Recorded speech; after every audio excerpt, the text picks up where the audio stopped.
നമ്മുടെ വിഷയം ഈ നാട്ടിലെ യുവത്വങ്ങളെ പിടിച്ചു നിർത്തണം.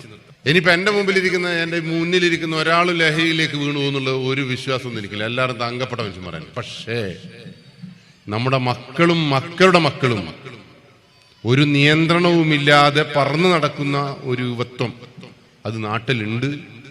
അവരെ കൊത്തിപ്പിടിക്കാൻ, അവരെ നശിപ്പിക്കാൻ, അതിലൂടെ കുടുംബത്തെ തകർക്കാൻ ശ്രമിക്കുന്ന വലിയൊരു ബിസിനസ് സാമ്രാജ്യം. ലഹരി അങ്ങനെയാണ് കണക്കാക്കേണ്ടത്. ലോകത്തെ ഏറ്റവും വലിയ ബിസിനസ് ഏതാണെന്ന് വെച്ചാൽ ഞങ്ങൾ എന്ത് ബിസിനസ് പറയും? ഏതാണ് ലോകത്തെ ഏറ്റവും വലിയ ബിസിനസ്? ലോകത്തെ ഏറ്റവും വലിയ ബിസിനസ് ആയുധ ബിസിനസ്സാണ്. ഒരു യുദ്ധം ഉണ്ടാകുമ്പോഴാണ് ആയുധ കച്ചവടം. വിഷു വരുമ്പോൾ പടക്കൽ ഉണ്ടാക്കുന്ന പോലെ, പെരുന്നാൾ വരുമ്പോൾ പടക്കത്തിന്റെ ഉഷാറാകുന്ന പോലെ, ലോകത്തൊരു യുദ്ധം വരുമ്പോഴാണ് എല്ലാ രാജ്യങ്ങളും വെടിക്കോപ്പുകൾ വാങ്ങിക്കൂട്ടുക. അതാണ് ലോകത്തെ ഏറ്റവും വലിയ ബിസിനസ്. രണ്ടാമത്തെ ബിസിനസ് ലഹരിയാണ്.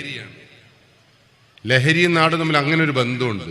എളുപ്പത്തിൽ പൈസ സമ്പാദിക്കാൻ കഴിയുന്ന ഒരു മാർഗം. പക്ഷെ ഈ കച്ചവടം നടത്തുന്ന ആൾ ഇതിൽ വീണുപോയാൽ ഓനും തകർന്നു എന്നുള്ളതാണ് ഇതിന്റെ ഏറ്റവും വലിയ ഗുണം. അതുകൊണ്ട് തന്നെയാണ് സുഗതൻ സാർ പറഞ്ഞത്, മദ്യവും സിഗരറ്റൊന്നും അല്ല ഭയപ്പെടേണ്ടത്,